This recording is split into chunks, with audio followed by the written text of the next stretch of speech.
I'm Celia Grossman, naturopath and clinical nutritionist at Naturopath Solutions. Wonderful that you could join me again. Today we're going to be talking about depression. It's a subject that I feel very strongly about because it's in this day and age, it's just growing exponentially, even starting with children and adolescents. There's a growing number of young people suiciding, and it's just too much. People are stressed, they're anxious, and they're depressed, and they go to the doctor and they get an antidepressant. Now, this video is not about poo-pooing antidepressants, because really there are times when a person is suicidal, maybe they've already had failed attempts, and you know that they're going to take suicide pretty seriously. They're thinking about it. Or they're aggressive and they're going to harm themselves or others. You need to have something that will be quick acting and you can give then and there, and maybe keep them on it for a little while to regulate them. So I do believe in them to some extent, but really short term, because they do have lots of side effects and the withdrawal symptoms are major. In fact, people sometimes, when they feel better and they don't like the side effects, they go cold turkey off those antidepressants and they feel terrible. So they think to themselves, oh my goodness, I really was sick and they really were helping me. I better go back on it. No, what those symptoms were withdrawal symptoms. And in fact, they can be even harsher than going off heroin. So you need a qualified medical practitioner that will be able to slowly teeter the dosage down very slowly so that you're not going to feel those major withdrawal symptoms. So yeah, but just dealing with antidepressants and the possibility that there's, quote unquote, a brain chemical that's not right in your brain, it just doesn't cut it. There's so much more going on in the body causing the depression. The depression is like a hazard light on your car. It's a warning signal that there's things going on. And also, if we just put to aside that, what's going on, let's just take even situations where you're sick and you're lacking quality of life. Of course you're going to feel depressed. Let's take a person with IBS or SIBO. They're on the toilet all day long, whether they're on the toilet because they're constipated or they're on the toilet because they're just running there for diarrhea, and they're passing heaps of gas, which can be very embarrassing. They've got such a bloated stomach that they look pregnant, and they've got major cramps, and nobody really believes them. And they're not socializing. They're staying on by themselves because it's just too much. Of course they're depressed.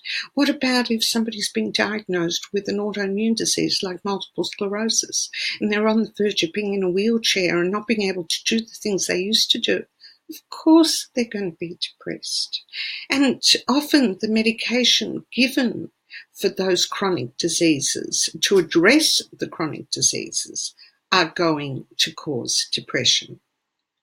But then there are more underlying causes because, why did the person get MS? Why did they get IBS? Why did they get fibromyalgia? Why? So, then we've got to look at things like genetics. There could be a predisposition that the person isn't producing their neurotransmitters effectively, or they're not breaking down some of the stress hormones and neurotransmitters effectively, keeping them longer in the system. Having that knowledge is vital.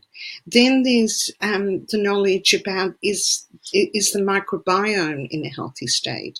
Is there dysbiosis in the gut where there are more bad bacteria than good bacteria? This is important because the good bacteria modulate or regulate the neurotransmitters. 90% of serotonin is made in the gut. There's the gut-brain axis. So if you disturb the microbiome, you're disturbing the neurotransmitters in the brain. What about hormones?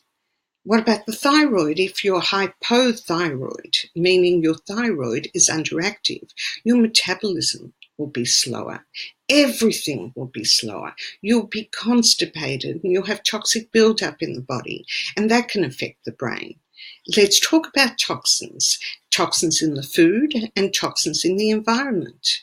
They can be very neurotoxic and affect the nerves in the brain, and by doing that, the neurotransmitters and the signals that the neurotransmitters give. What about blood sugar dysregulation? Many people out there are eating tons of carbohydrates and lots of sugar, dysregulating their blood sugar balance in their blood. And this can cause maybe moments of hyperactivity, but then these are followed by moments of quite long periods of depression until you eat the next carbohydrate. What about if you don't eat good vegetables and green leafy vegetables? You're not getting enough folate. Folate is important besides other things, but one of the things it does is it produces the compound called biopterin.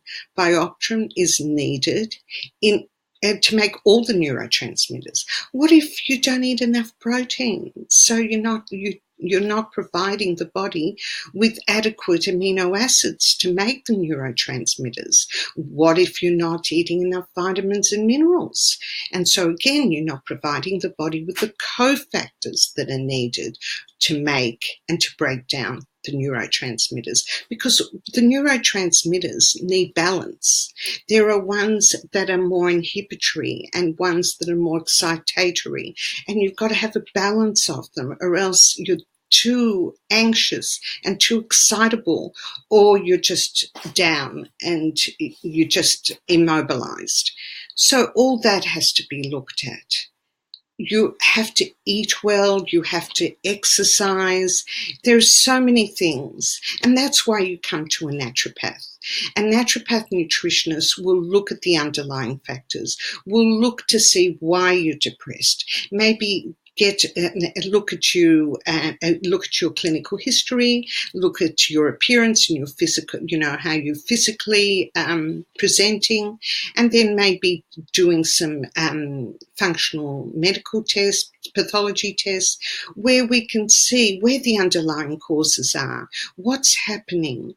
Because if we don't address this, the depression will continue. So, before we can actually get to the underlying causes, you're still going to be depressed. And we need to deal with that then and there. And we have lots of great things in our arsenal. Herbs, just wonderful herbs out there. You might have heard of St. John's wort, and it has had bad publicity attached to it. Let me tell you now, the St. John's wort has been shown in many studies to be just good as antidepressants, or even better for mild to moderate depression, and it is a very safe herb. The problem with St. John's wort is if you are taking medication, it can metabolize it faster than you would like, so that the medication is not acting in your body for as long as it can. So you need to go to a qualified naturopath herbalist who will be able to assess if St. John's wort will have any interactions with your medication.